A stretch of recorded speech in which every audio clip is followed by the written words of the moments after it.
नमस्कार. तर आज आपण कैरीचं पन्ह कसं बनवायचं ते पाहणार आहोत. त्यासाठी मी इथे एक मध्यम आकाराच्या 4 कैऱ्या घेतलेल्या आहेत आणि 1.5 वाटी गुळ पावडर घेतलेली आहे. तर तुम्ही गुळ पावडर नसेल तुम्हाला वापरायची तर गुळ पावडर ऐवजी तुम्ही गुळ वापरलात तरीही चालेल. तर चला आता पहिले आपण कैरी उकडून घेऊयात. तर आता आपण या कैऱ्या उकडून घेणार आहोत. त्यासाठी कुकरमध्ये आपण या कैऱ्या टाकून घेऊयात. त्यानंतर आपण त्यामध्ये एक साधारणतः 1.5 ग्लास पाणी घालणार आहोत आणि आता ह्या कैऱ्या आपण उकडून घेऊयात.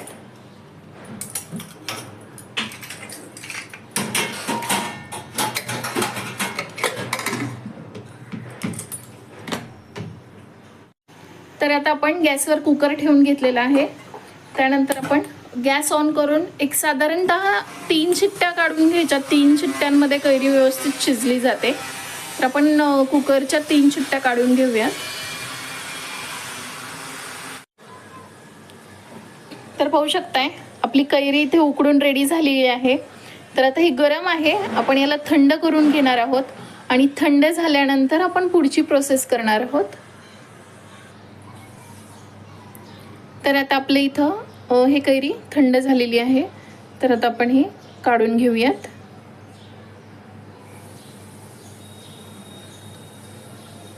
हे पहा, कैरीचा गर असा पूर्णपणे आपण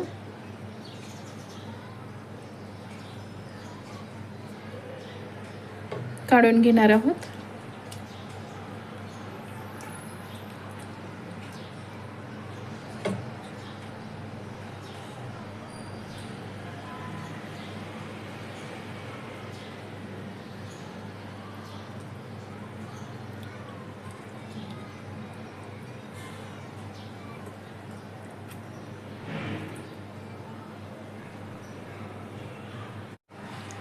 तर पहा, इथे आपण कैरीचा गर काढून घेतलेला आहे पूर्णपणे आणि त्यानंतर आपण जी ही 1.5 वाटी गुळ पावडर घेतली होती ही आपण यामध्ये टाकून घेणार आहोत.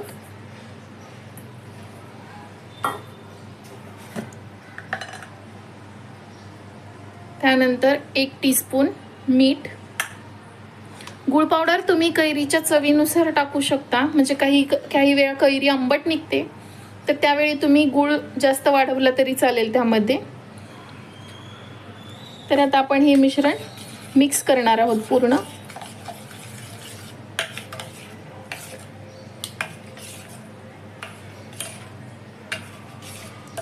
आता हे मिक्स करून आपण हे मिश्रण ग्राइंड करून घेऊयात, जेणेकरून यामध्ये ज्या कैरीच्या गाठी राहिलेल्या आहेत त्या पूर्ण निघून आपलं स्मूथ असं तयार होईल.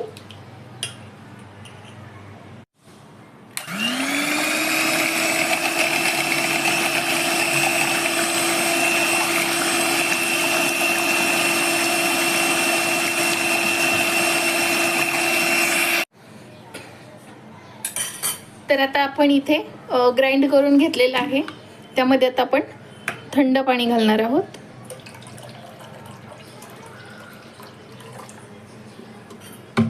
थोडंसं थंड पाणी घालून मिक्स करणार आहोत.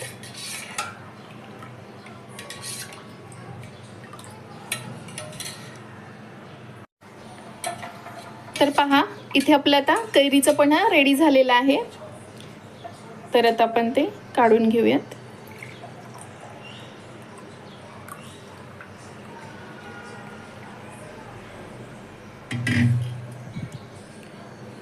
पहा, पन्हाला किती छान असा रंग आलेला आहे